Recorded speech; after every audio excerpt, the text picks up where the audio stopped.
Good to see you, man. How was your weekend? It's good, low key. Just getting ready for the convention. You guys are busy, huh? I still use a yellow legal pad. Like when I get in the weeds, I still use a yellow Dude, legal I'm like pad. you. Well, I don't go. I just use a blank piece of paper. That's just my thing. But I was a yellow legal pad guy for quite a while as That's well. what I wrote all my college papers off of, like just my handwritten notes before I started typing. It's always just it's worked that way. Coaching, I still Yep. have like yellow notepads from when I was coaching. Wow.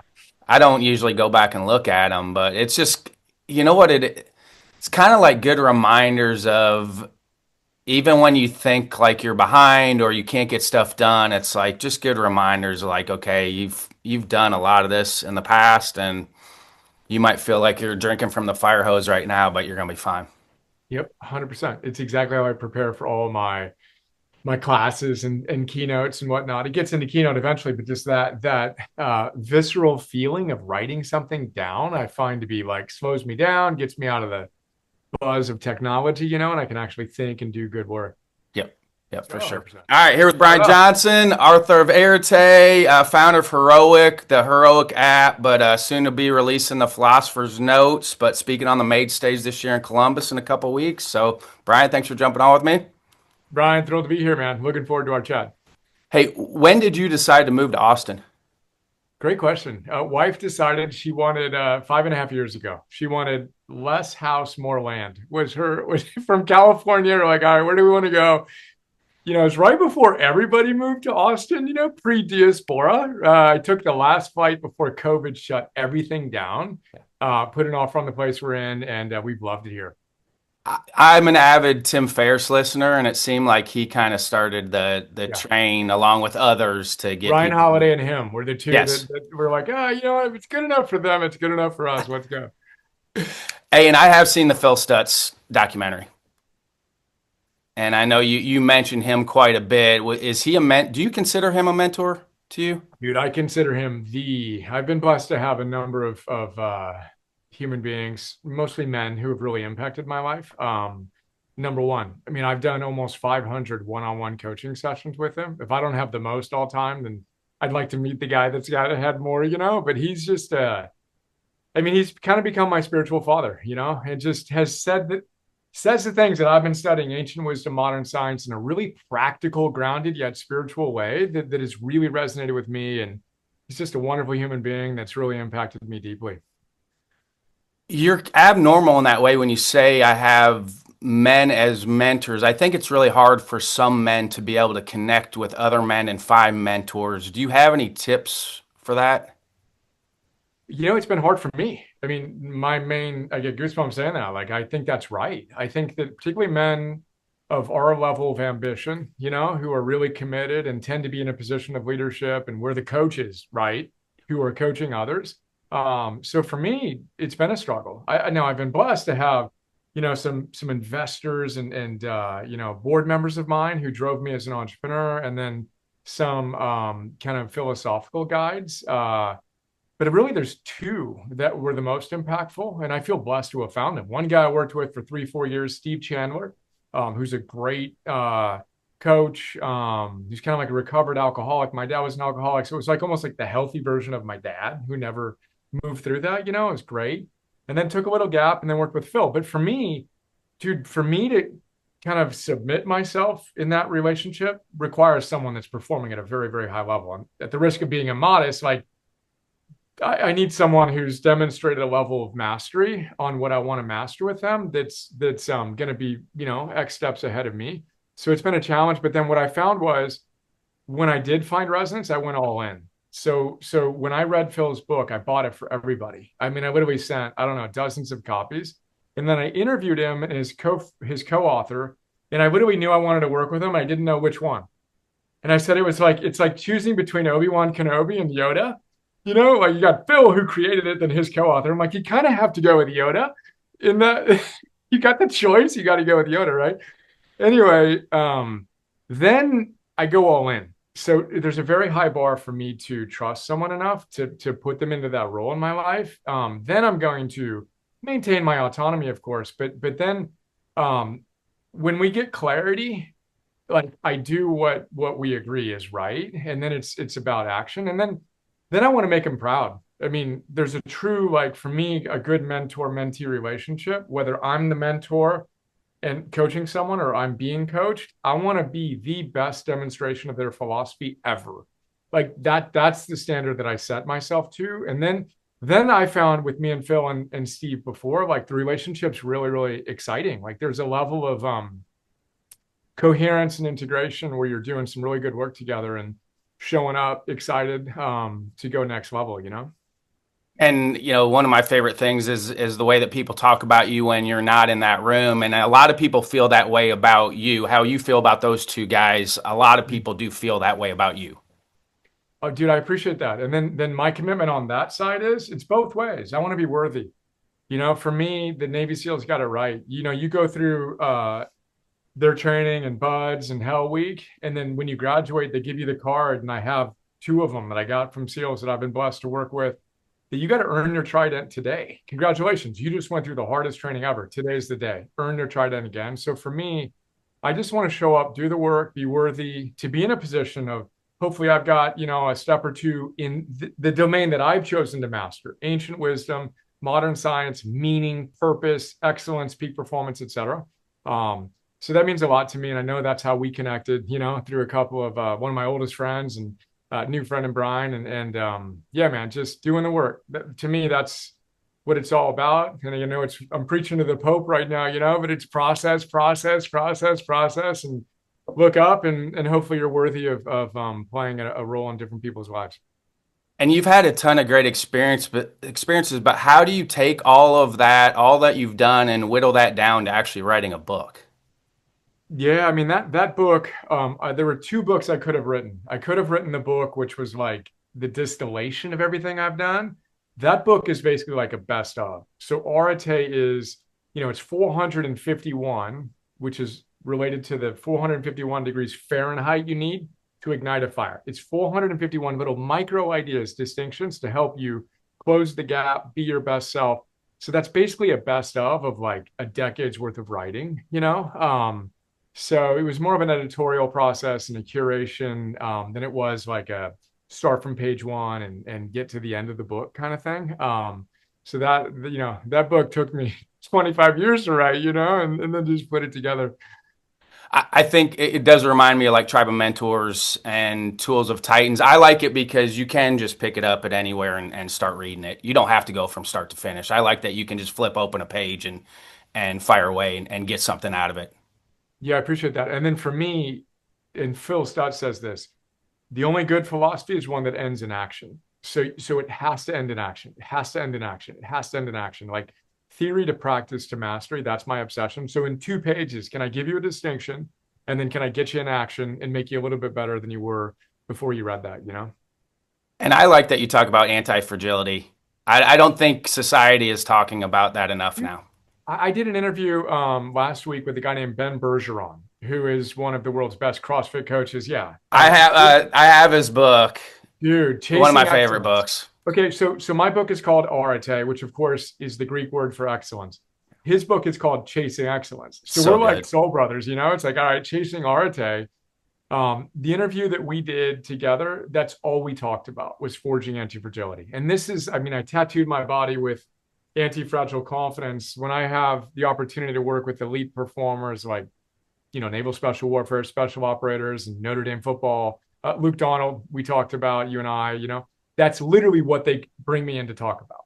And no one's talking about it. You've got Nassim Taleb, who coined the word anti-fragile, which we can define. And then you've got Jonathan Haidt, who I really respect. Other than those two guys, I don't know anybody else other than me that's really trying to bring this into our culture. And there's no more powerful idea. Other ideas are tied for first. Nothing is more powerful than getting great at forging anti-fragility. That's a little bit of a Jocko Willink thing. Yeah. Little Jocko Willink, they're part of it too, about taking extreme responsibility for anything that happens to you. No, 100%. Good. Green element ownership. He doesn't use that word. There's something about the word of going from fragile to resilient to anti-fragile. So I'll frame it up real quick. Is that cool? Yeah. Yeah. So if you're fragile, when life hits you, you break. If you're resilient, which is what everyone thinks you want to be, and of course it's better than being fragile, then you can get hit and you bounce back faster. But Nassim Taleb said, what's the opposite of fragility? It's not resilience. Resilience is just not being totally fragile. But what's the opposite of it? What would happen if, when life hits you, you get stronger? That's anti-fragility. And the metaphor he uses is the wind, life's challenges, extinguish a candle, fragile, but the same wind fuels a fire. So then he says, you want to be the fire and wish for the wind. It's like going to the gym. You want to go to the gym and lift real weights in order to get stronger. Yet most of us, when we face a challenge, whether it's at work, where we're all pretty good, or energy, health crisis, or relationship crisis, where most people have a little more challenges, you break and you complain, but to bring that anti-fragile mindset of this is fuel, this is how I'm going to get stronger. And when I get hit, I double down on my protocol. We take that off the bumper sticker and apply it to our lives right now. Everything changes. How much of that with the SEALs is yes, applying the stress, but then also the recovery process of it Dude, a too? lot of it. But even it's the mindset shift. I mean, there's no more disciplined, anti-fragile, heroic human beings than Navy SEALs. And yet, I'm invited in by the Naval Special Warfare Commander, two-star admiral, to talk to his top 50 commanders to forge anti-fragile confidence. Because even if my joke was, I get up there and I'm like, guys, 90% of this stuff I'm going to tell you, I learned from you. Let's just be clear, right? But it's easy for those of us, same question you asked in the beginning of the mentorship, and that reminding ourselves of what we may get implicitly, then making it explicit. So the problem becomes, for those of us who are typically the coaches, the guides, et cetera, we forget that when life hits us, that nothing's wrong with us when we get a little wobbly, that we need to remind ourselves that no, in those moments is when you need to, double down, triple down, et cetera. But yeah, it's making the implicit explicit is my big thing. This is common sense that needs to be common practice at the highest levels in whatever domain you need to excel at. And then how do you distill all that down into the heroic app? Because you could have went in a million different directions with that. Yeah, How well, do you distill all that down? uh, same way you've done with what you do, right? It's just craft. And we were talking about, you use your yellow legal pad. I have cut down dozens of trees, the amount of effort I've put in. But my job with Philosopher's Notes, which is what I've been doing the longest, is I've been obsessed about what it is that makes truly great, exceptional people extraordinary. What is it, And so, as you know, I've read everything I possibly could, ancient wisdom, modern science, distilled it. And then what I do in the app, what I do in the book, and what we do with the Philosopher's Notes, 7 objectives. So I've distilled all of ancient wisdom and modern science into 7 objectives. The second one is forge anti-fragile confidence. The first one is you got to know the ultimate game. So when I work with like Marcus Freeman at Notre Dame or Luke Donald, even with the Ryder Cup team and the military guys, the first thing I say is the game you think you're playing isn't the most important game. Step back. The ultimate game is be the best version of you. Be the best version of you on and off the field, on and off the battlefield, on and off the course. If that version of you shows up, not just on the job, on the field, in the battlefield, but in home, and in your own life outside of that, then you have a chance of being your best self. But anyway, everything boils down to those 7 objectives. And then it's just craft. I've just been grinding on this and obsessed about it. And frankly, really proud of how we've distilled it down, and we've scientifically proven the app, our coaching program, everything we've done is grounded in science and proven by science, which I'm proud of and excited about. And most importantly, it works. If you work it, key asterisks, you got to do it, right? How hard was that going in with dealing with golfers? Because they're so used to being individualized, but then with the Ryder Cup, it is really about your team. Dude, Luke Donald's a special human being. I mean, to be part of that, he reached out like a year and a half right after he took the captaincy. He reached out. He's been following my work for a decade and reached out and said, "Hey, I want to talk to you about anti-fragility." I'm on the phone with him the next day. I literally flew out 2 days later, and we're hanging out. And I said, "Look, you got to train from now." And he was, but you got to train now. Americans are going to start training 3 weeks. They're going to pick the team. They're going to start thinking about it. So he flew me out to Scotland, 15 months. at the Scottish Open 15 months before the Open. And dude, I've never been in a room full of more coachable human beings. And the reason why they're special, Goosebumps, is they weren't playing just for themselves. They love the cup. I mean, and again, the Americans do too, but like there's a certain brotherhood that I felt there where their personal excellence was connected to something bigger than themselves. And of course, the Americans have that too. But it's so deep in their culture. And it was really humbling to be part of that and to see Luke and dude, I mean, he doesn't want me talking much about the individuals, but people, if I name them, do you know on the European team, dude, the most coachable people I've ever worked. They're hungry, and that's great performers are, right? And dude, that was a lot of fun. I mean, they knew New York was going to be crazy, but that's anti-fragility. So the thing there was, the worse the crowd gets, the more committed you need to be to your protocol. So I fly out, I'm in New York, and I'm watching the Ryder Cup. I'm in the elevator on Saturday night, and the Americans I'm with are like, that I'm in the elevator with, I don't know them. They're almost crying, literally. They're like, dude, it's as if the worse we get, the better they play. And so I text Luke from the elevator. I'm like, dude, listen to this. It's a definition of anti-fragility. What I told him was, you got to be the fire and wish for the win. New York's going to be crazy. So when they get crazy, what do? You flip the switch. You practice your protocol with even more vigilance and rigor. Your posture, your breathing, your mental focus has to be more dialed in than ever. Anyway, if you listen to his press conference that afternoon or that evening, which was 30, 60 minutes after we traded text, he's talking about anti-fragility. Literally, he says, yeah, the worse it got, the better we got. It's anti-fragility, let's go. But again, you got to take that off the bumper sticker. All of your coaches, it's why they're great, and why it's so fun to be in dialogue like this and to be part of And your a community. lot of similarities between golf and baseball from a mental toughness standpoint because the amount of downtime there is between action in both of those sports. Well, I'll tell you what, though, Marcus Freeman. So you go into the Notre Dame training facilities, and it's like 18 seconds, I think, is the average time of a play. So everywhere is like, 0.18. But what I told him was that isn't the most important part of the game. It's in between the plays. So in between the plays, what are you doing? And are you getting yourself back? So I think every activity that involves that level of peak performance, and again, any sport that you're going to bring in, it's the same thing. Are you training a recovery in those moments of brief rest and that physical posture, the breathing, the mental, all the obvious things that need to be done. But yeah, I think there's so many parallels with what you guys are doing on the field that translates. You just throw 8 more guys out there with you, right? What did draw you into philosophy? Because you and I are kindred spirits with that, and that's why Dan Keller was like, "You guys need to connect at some point." Because mine was, I lived in a small town in southern Indiana, and I felt like there was a lot more out there than maybe what I was surrounded by in my small little bubble in southern Indiana. Yeah. Well, first and most importantly, shout out to Dan Keller. As we shared, the morning Dan Keller, former All-American UCLA baseball player who's really involved with your community, youth sports, et cetera. Wonderful human being. The night he was born, his brother, 2 years older, spent at my house. So Dan's one of my oldest friends and all that good stuff. Dude, but the short answer is suffering.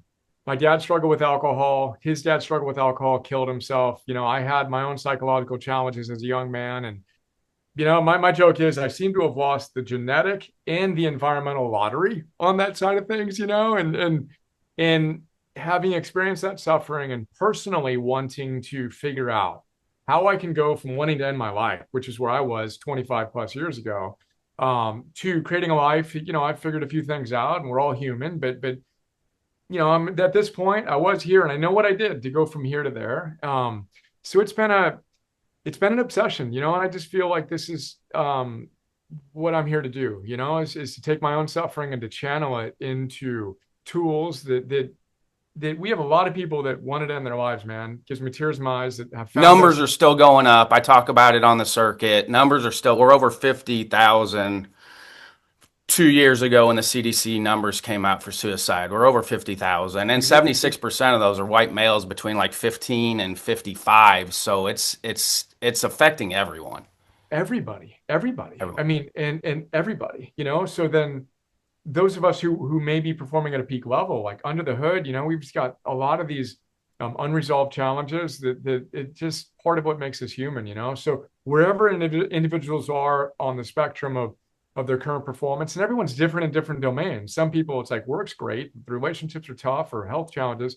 So anyway, it was my own suffering and just a real commitment to doing everything I could to play my role well. I'm a good Catholic boy at heart, and my mom told me at 12 years old, grabbed me by the shoulders when I did something that upset her and shook me and looked me in the eye. God gave you gifts, you got to give them to the world. So I really feel called to help people see their potential, like you're the hero we've been waiting for. Wake up.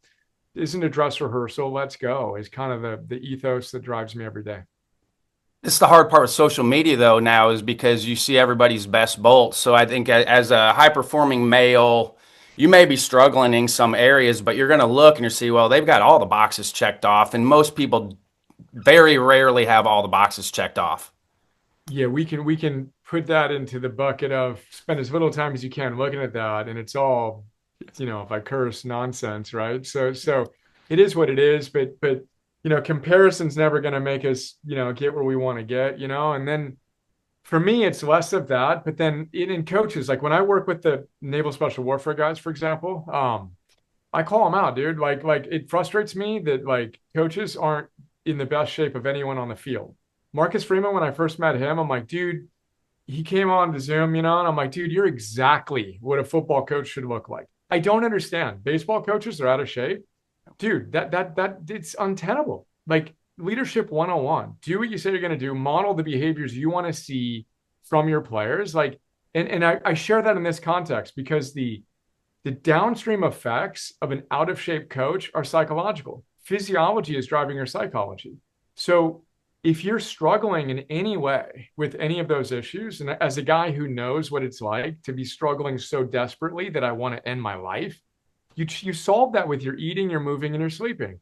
So getting yourself into the best physical shape of your life should be your number one job.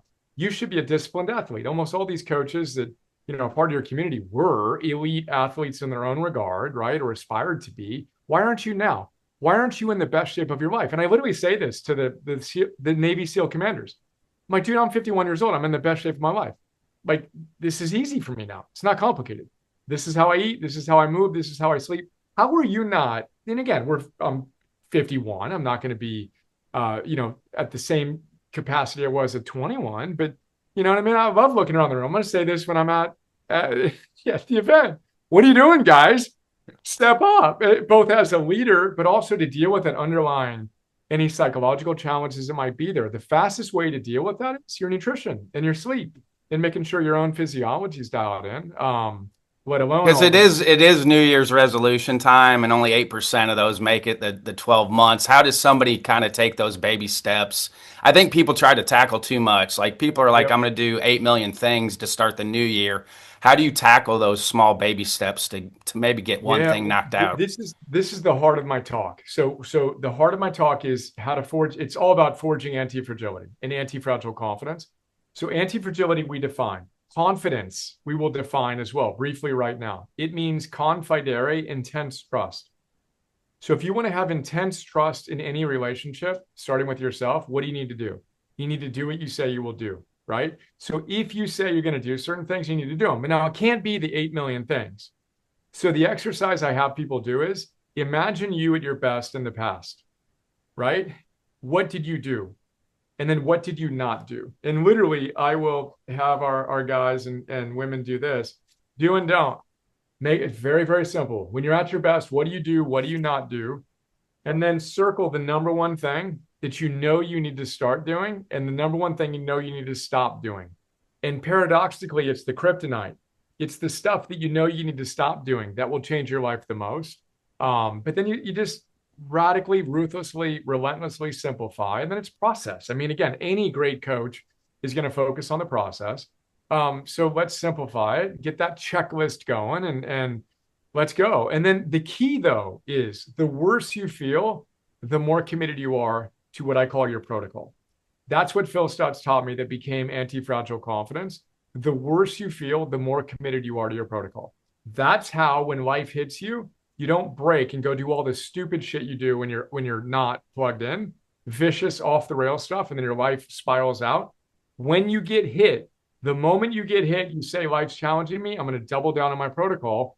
What do I do? What do I not do? And that version of you outperforms the version of you that's not every single time. And again, culturally, you got to bring that through your team. You got to bring that through your organization. And when you do, it's, I worked with Marcus and Notre Dame day one of their preseason when they went to the national championships. And I told them that they're going to get hit. They did in the second game. But what do you do when you get hit? That's when you get an opportunity to forge your anti-fragile confidence, double down on your protocol, et cetera, et cetera, et cetera. You reference your son playing chess and Areté, and I think your daughter does too. For anybody that's trying to coach their kids out there, because we have a lot of parents that are members that are trying to coach their kids for the first time. What are some recommendations of nursing? Dan said it's that youth chess isn't much different than maybe the travel baseball scene. Dude, yeah, we can share some stories on that. I want to be my kids when I grow up, is my joke with my wife. We wish we had ourselves as parents. My 8-year-old daughter, my 13-year-old son, he's quite good and he wants to be a grandmaster. It's his thing, it's his passion, and he's been at it for a few years and whatnot. My 8-year-old daughter just started playing like 4 months ago. She's a beast. So for me, it's all the obvious win or learn, but they get it. It's Carol Dweck's fixed versus growth mindset. Like that's been my number one thing. And there's a couple of philosopher's notes in particular I'll share with you on that. That's how I parent. So everything for me is, first of all, the ultimate game. The ultimate game is not chess. It's not baseball. The ultimate game is, and I ask my son this every time we go out to a chess tournament, what do you want in life? And he says, I want to be a good person and I want to be a grandmaster. Perfect, good order. How are you going to be a good person? I'm going to be wise, disciplined, loving, courageous. Rattles it off. Oh, cool. What are those virtues? And then we get to the little game, which is an opportunity to practice your overall philosophy. But in terms of the specific technique I use, first of all, they're not afraid of losing. So we're all about learning. And again, not the nonsense win or learn, a true win or learn.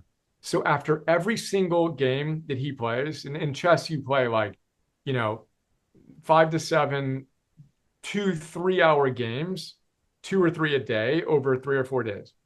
So after every single game, and he's probably played about 250 tournament games now, I do the same exact thing, which I got from Lanny Basham, who's a gold medal winning rifle shooter. He says after any performance, you first, 1, 2, 3, first you celebrate what went well, always. You always start with a positive. And he has a book called Parenting Champions that I have a philosopher's note on where he talks about this. First thing is, what was awesome? So what's awesome can range from, dude, you showed up, you played against a grandmaster. That's amazing. Yeah, you lost, but that's amazing, dude. Or you made this move that you're really proud of. You were in a position to win and then it slipped up. Whatever it is, find something awesome. Because we all want to go to the thing that wasn't good first. Don't. Focus on what's positive if you want your kid to remain inspired and excited about it. 2, what specifically, if you can go back to that performance, what specifically would have you done differently? Was there a moment when you could have done something differently? And then 3, what specifically will you do differently next time? Right? And then what I've done with the kids is I've shown them how when we 1, 2, 3, it leads to a win. So for us, winning, you win or you learn, and learning is winning. Therefore, you win or you win. But I have taken that way off the bumper sticker. So for example, my son, when he first played a chess tournament, and we have parallels in baseball, right? He accidentally touched a piece. His opponent told him he had to move it. And so he did, and he lost. He came out crying. I don't even know the rules of chess, dude. I'm like, I go talk to the tournament director. He's like, no, you can say adjust when that happens. And you don't need to move it. You just need to say adjust if you accidentally do it. Literally 2 tournaments later, same thing happens. A kid tells me, I have goosebumps right now, you have to move the piece. No, I don't. They argue about it. He raises his hand. The tournament director says, no, he doesn't. So what happened is he won that game. He lost the other game. He learned something that affected the next game, and he won. We've done that, dude, dozens of times. So they actually believe that. They either win or they learn, and by learning, they win. Anyway, that's by far the number one thing. They have no fear of losing. They have no fear of making mistakes. We know that that's how they're going to learn. And I've been obnoxious in repeating that to my kids, such that they're parroting it back. But it's not like it's weird. With my son, he had to learn it. My daughter was listening, and she's like viscerally gets that. So that's a long kind of monologue on what's worked for us. Did you play much chess growing up? Dude, I didn't even know what the pieces were called until college. You know what I mean? Because here's why I asked, because I always get a lot of questions from parents, and I'm like, you need to, whatever your child is passionate about, I don't care if it's sports, theater, music, you need to fan that passion for your child. And I think that's a great story because you knew nothing about chess. Your kids are into it, so you're fanning that flame for them and instilling that passion and cultivating that passion that they have for not what you want to do, what they want to do. 100%. And that was a deliberate design for us as parents, is find the thing that they naturally are, drawn toward. And then when we found it, um, go all in to the extent they want to, and then pace it properly. And again, that dynamic between chess parents, and I mean, the parallel with chess is I'm in a game. So I consider myself a middling chess player, but I'm better than 95% of people on chess.com, right? But I'm not good. My son can beat me blindfolded, right? So my son is insane, like really, really good. And he's playing against these other kids that are equally good. With respect, there's a dad in the thing, and you can watch the games. If you're a really good player, you can watch them if they're on the top boards. And then you can analyze them in chess.com to see if it's a good move or not, which is the only way I could tell you if it's a good move or not. Anyway, the kid comes in and the dad's giving him this lecture. I'm like, damn, this guy's good. Like he must be a really good chess player, right? And I'm like, wow, you're a really good chess player. He's like, no, he's like way worse than me. And I'm like, bro, thinking to myself, like, I don't even know what to say about that. But and making his son feel like he didn't do well, and I'm like, I think that challenge we have, and stating the obvious, but when our egos become part of our kids' performance, it obviously gets toxic. But my thing with my kid is he's decided he's passionate about it. Now I'm going to go all in on it. And then the joke is I don't talk to him about chess at all, but I'm pretty good at the mental toughness side of things. And he's got a better pre-match protocol. Like him, a baseball coach, you walk up to the batter's box, you better have a protocol. My kid's got what must be the most dialed protocol for every game. Well, you've kind of taken the car ride home approach. You hear that a lot with youth baseball parents is don't talk about it in the car. You've kind of taken that with chess is you're not going to talk about chess No, unless they want to. No, I see, but the only reason you do that is if you're going to be a jerk. So my son, there's another book called 10 to 25, which is by Dave Yeager. And for any parent of a kid 10 to 25, read the book. You can check out the Philosopher's Note we have on it. It is the number one parenting book recommendation I would make. Dave Yeager is Carol Dweck's protege. Carol Dweck, of course, the growth mindset. So what 10 to 25-year-olds want is earned competence. They want to experience mastery in life, right? So then what he says, you need to have a mentor mindset. Now, if I'm a tyrant and I have high standards and low warmth, you don't want to talk about anything after the game because you're going to be a jerk, right? I can have high love and low standards, and then I'm coddling and I'm not winning either. What you want is high standards and high warmth. Then you get excited. Then it's a collaborative effort. I'm not playing the game, thank God, because I would not be good at this chess game. But then we can have fun unpacking it and going wherever he wants. And then my thing is supporting him in what he's told me is important. But that's why I'm excited about chess, is that he is earning competence in something that he will be able to take into every aspect of his life. That's why that's why baseball in this context is valuable. And we can't forget that. The ultimate game is to build a child that is going to flourish and win in life. And then we use the sport as an opportunity to do that.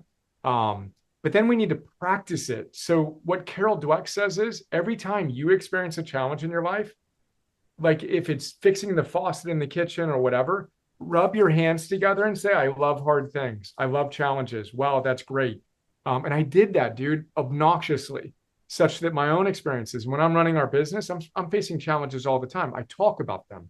I am a human being facing challenges and using that as an example. The other obvious thing I just want to say out loud, I have never once praised talent or his intelligence, not once, not once. And this is Carol Dweck. Do not praise talent or skill or intelligence, praise effort. So I'm obsessive about praising effort and hard work that leads to unlocking his potential. That's an obvious thing, but just want to make sure I said it while I was thinking about it. But dude, we talk about whatever he wants to talk about, but we talk about it all the time. To the extent we 1, 2, 3, we learn from it, and then we, set the goal for the next thing, and then, whatever life kind of unfolds. You've had some crossroads. I think a lot of our coaches and listeners kind of go through those crossroads in life a little bit. How do you know when you need to pivot on something? Or do Yeah, you know? no, I mean, dude, this goes back to the metaphor of when the wind's blowing. So the only time that question even arises is life's hard. And again, whether it's you need to pivot on how you're approaching your energy, your work, or your love, we talk about the big three a lot with my work. So the first sign is that you need to slow down is that life's moving too fast. You're feeling overwhelmed, you're feeling uncentered, you're feeling ungrounded. And to me, you got to control the controllables. So I'm all about John Wooden.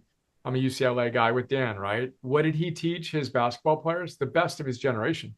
Lou Alcindor, Bill Walton, they couldn't touch a basketball until they learned how to put on their socks. So for me, when the wind blows and life is hard, that's when I slow down. I dial in my nutrition, man. I dial in my movement. I dial in my sleep. I reduce my tech inputs and I just get myself in a good spot. Because what I want to do is the ultimate game is to connect to your best self. The Greeks called that, the Stoics called that your daimon, right? So you have a guiding spirit. The Romans called it your genius. In Roman times, everyone had a genius. It wasn't a genius. You had a genius, a guiding spirit. The Greeks called that your daimon. The diminutive of daimon is your demon. That's where the word demon comes from. Demon is the lower version of you. Your daimon is the best. So in moments like that, what I do is everything I possibly can to reconnect to my best self. To use a Christian Catholic metaphor on it, Christian metaphor, Desmond Tutu once said that we're just these little light bulbs. Our job is to stay screwed in. There's something bigger than us coming through. In those moments of life where we feel a need to make a big decision, I believe our biggest job is to slow down, connect to something bigger than ourselves, call it God, call it whatever you want, through the practices. And then to me, these things are spiritual acts, man. I mean, to me, church is a 24-hour a day thing. How I'm eating, how I'm moving, how I'm sleeping, how I'm showing up with my kids, that I'm journaling in the morning, thinking about these things before I allow inputs in, that I'm turning off TikTok, Netflix, doom scrolling. And I'm really asking myself these questions. That's how I approach those moments. And then your inner guide knows. Now, you may not be slowing down long enough to find out the answer to the question, but it knows. Do you have any sleep hygiene tips? Dude, sleep is a sport for me. So literally, sleep is a sport. The number one thing with sleep is you need to prioritize it. So if you are getting less than the recommended 7 to 8 hours of sleep a night, not time in bed, sleep. And a 90% efficiency is very good. So if you need 7 hours of sleep, you need to be at least in bed for 8 hours, right? I'm in bed for 9 to 10 hours a night. I prioritize sleep. That's my number one sleep hygiene tip, such that last night was only 7.5 hours. I was in bed for 9 hours, but I was working. I was grinding on stuff. I was literally up for an hour and a half. Perfect. I'm in bed. I still got my 7.5, feel great. So the first sleep hygiene tip is prioritize it. And again, if you're carrying extra visceral fat around your waist, the typical American gut, know that that's the highest predictor of your morbidity. If your waist to height ratio isn't 0.5, you're at risk of dying. I share that in the context of sleep because your sleep is going to be what regulates your insulin more than anything else. So prioritize your sleep. Create a window of time where you can be in bed. And again, the coaches in this community, especially the collegiate and pro, you got an even bigger challenge. But if you're not embodying your sleep, neither's your team. You look at the Dodgers, dude, they have 2 different planes, one for the equipment and the rest of the staff and one for the team. And they do that because sleep matters. They can prioritize the sleep patterns for their players, and those margins matter. The science is unequivocal. An extra 15, 30, 45, 60 minutes of sleep a night improves your performance on everything. The team that sleeps more will beat the team that doesn't sleep as much every time. Every single time. It's the glymphatic system. I mention this too when I go speak. The glymphatic system in your brain, if your players or coaches aren't getting enough sleep, those learning markers don't set in your brain. So then people wonder why they're not retaining any information at all. Well, and why they're everything, dude. I mean, the speed with which you're responding to any different inputs, et cetera. Your psychology, you're going to be less hopeful when you're sleep deprived. Your memory changes, dude. You can't remember the positive stuff. You just remember the negative stuff. And again, you know this, and your coaches that are paying attention know this, but then you got to implement it. Luke Donald, in that same press conference where he talked about anti-fragility, I'm all about marginal gains, the tiny little things. So right after he said the anti-fragile thing, he gave a case study talk on little things. So they came out weeks before to get time adapted, right? And then there was a little bit too much light, talk about sleep hygiene tips coming into their room. So they taped the doors.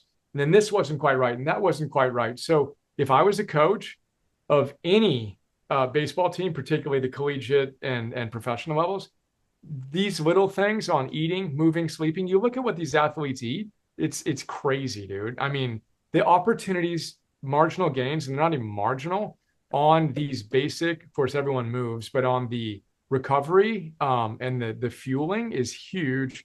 But anyway, I wear an eye mask, I wear earplugs, I have a little air purifier going in my room. I do everything I possibly can to eke out gains on that because there's nothing that's a bigger lever for me to show up consistently. And I go so hard that I need to train my recovery at least as well as I do my performance. Do you have a strict feeding window? Do I have a what? A strict feeding window? Yeah, I mean, I'll play with it a little bit, but yeah, I mean, I'm going to try to eat my last meal 4 hours before bed. I might flex it 2 to 3 hours. Sometimes I need a little bit more, but through the glymphatic stuff that eating right before you go to bed is a great way to destroy your deep sleep and all the other markers you want to improve. So yeah, I try to eat within like a 10-hour window or so, 10, 12-hour window. I don't go crazy on it. I find that I can be too narrow and then there's a little bit too much cortisol, but like that 10, 12-hour window, I find to be really nice. 8 on the shorter side for me. How'd you get connected with Sean Casey, the mayor? That's a good question. Brian Kane. Yeah. Kaner connected us. Yeah. So Brian Kane's another one of my favorite human beings on the planet. I know that he's a big part of your community and you two go way back. Kaner is who connected us. I feel like there's just certain people out there that are really good at connecting people that need to be connected. And I feel like you're one of those people. Have you always been able to do that? Has that been a skill for you as far as being a connector? I really appreciate you saying that. And one of the most ironic things is, like networking events that you're supposed to go to. I have always hated those. Yeah. Like literally since I was a young man, I'm like, okay, I'm supposed to go, but like, dude, this is just lame. Somehow, some way, I've been blessed to meet some really special people. And then, for me, just there are certain connections. Like when I connected you to Sean, I'm like, do you guys know each other yet? Like, you need to know Sean. Like, he's just great. It's just kind of one of the things, there's just an intuition of these people would be great together. I appreciate you sharing that. Kaner's the same, for me, he's been so generous and so great. And then it's interesting though, because it's a similar thing. If you ask the follow-on question of, well, how did you get good at that? It's the same thing as the mentorship. So if you want to have a great mentor, you need to be interesting enough and worthy enough to get that type of world-class mentor. Like you got to be at that level that merits that. And I've tried to be excellent, and I've tried to be helpful, in concrete ways and just to really master my craft. And I think that as we do that, opportunity to meet you through, the combination of Brian and Dan, it's like, okay, cool. Things happen and relationships form when we do what we're here to do. I think the networking's in those organic moments. And I think that's what people appreciate about our convention is because it offers a lot of organic moments to network where it's not an actual networking event, even though it is. Yeah. It does allow those individual conversations where you meet somebody. It does allow a lot of those organic interactions to happen. Dude, your event, I joked with you, I'm like 8,000 coaches? Oh That's my God, we do our own, much smaller events, and it's such a beautiful opportunity to come together and you bypass the whole networking thing because it's just really passionate human beings and coaches who are here to do their best. If I'm flying out to Columbus to be there in January, I'm like, I'm all in. And to be in a room full of coaches that are shared values and shared intensity, like that's got to be many people's version of heaven. That's awesome. All right, everybody's got to answer this question. Do you have a fail forward moment? Something looking back now, maybe you thought was going to set you back, but helped you move forward? Could be personally, professionally. By the way, you just sent some out on LinkedIn and it's like right in that sweet spot talking about failure. Did I? Yes. That's really funny. I try to stay off And, of it. and the quote was pretty much talking about fail forward moments. Yeah, I mean, dude, my life is just a series of them. I'll go back to what I can recall as one of the earliest ones, you know. So I went to UCLA undergrad, started my career doing consulting work, hated it, went to law school, knew I didn't really want to go, but it was better than what I was doing. Dropped out of law school, and I this is when I wanted to, end my life. I had no idea what I wanted to do. I had all this energy and no idea, didn't want to go back and get another job. But the only thing I knew I wanted to do, so I was a failure at that moment. Everyone was telling me, at least stay a year, dude. You're at a great school and all this. And I couldn't even make it through a semester. I'm like, no way. I just knew I wanted to work with kids and to coach a Little League baseball team. And out of that, I never could have predicted. And again, it sounds nice and warm and fuzzy. I wanted to end my life. Like that's how bad it was. The only thing that gave me joy was to work with these 9 and 10-year-old kids, neighbor kids, tears in my eyes. I'll go work with these kids and give back a little bit to the community. Out of that, I came up with an idea to create a platform called eTeams, which was one of the first platforms to ever bring these teams and leagues online. So by the time then we won a business plan competition at UCLA. I hired the CEO of Adidas to replace me. Dan Keller worked for me. He graduated, worked for me at that business. Um, and I hired the law firm I would have wanted to work for by the time I would have graduated from law school. So it was one of those like, how do you like them apples moments? Just so funny, but never could have predicted it. But dude, I can give you a long list of me becoming that next best version of myself on the other side of the failure. And again, the wisdom obviously is you got to remember that while you're going through your next one. And you're never going to get to a point. This is Phil Stutz's number one wisdom. You're never going to be exonerated from pain, uncertainty, and hard work. And the story you're telling yourself that because you're a head coach of this team, you should no longer feel the things you felt when you're at these levels, that's your biggest source of suffering. That's what I tell the Naval Special Warfare guys.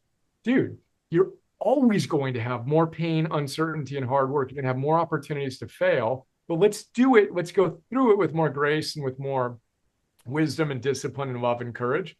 Remembering that those moments where you grew the most came on the other side of your biggest challenges. We call them hero bars. And then eat those while you're going through your next challenge without shaming yourself about why you shouldn't have to go through it again.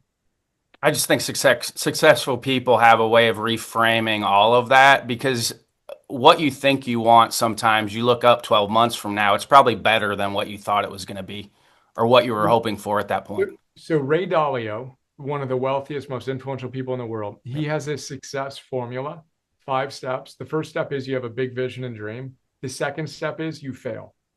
And then you learn, and then you create a new process, then you create a new dream, then you fail again, and you evolve up. But he's so embodies that, and he so loves making mistakes. He calls it a mistake learner's high.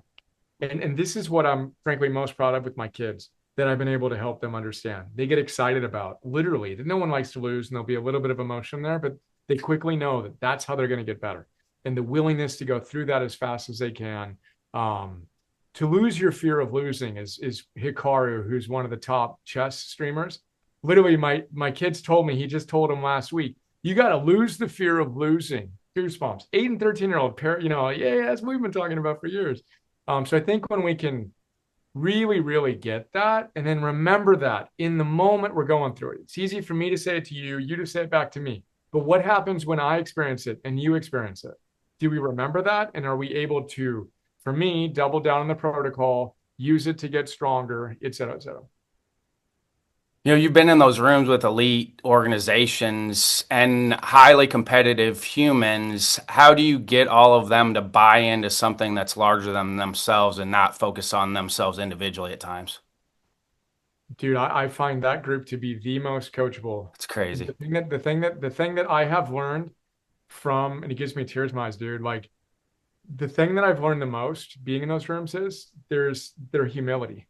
I've never met more coachable human beings who are committed to something bigger than themselves. The military, it's like that is what they do. They've sacrificed everything. They're willing to sacrifice their life. And that is so humbling for me. I mean, again, you go, and you know this, you go meet any true. Well, any military officer of any caliber, they're the most humble person you know. Self-effacing, never going to take credit for anything.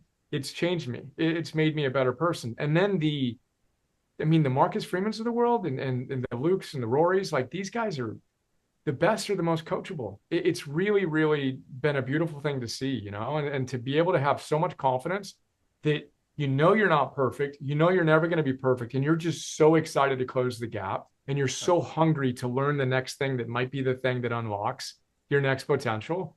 That I've gotten way more out of, and everyone says this, but I've gotten way more out of my work there. And then to see Justin Rose, dude, grinding on the practice tee after a round, like, man, certain images are just etched in my mind. You know what I mean? If that's what excellence looks like. And then for me, it's how do I show up with that in my energy, in my work, in my love, in every aspect of my life, moment to moment to moment, in service to something bigger than myself. But let me actually answer the question more directly.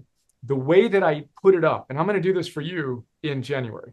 I've got a series of slides. No one knows what the word hero means. Nobody. And I ask everybody, and sorry, spoiler alert for people that will be there in January.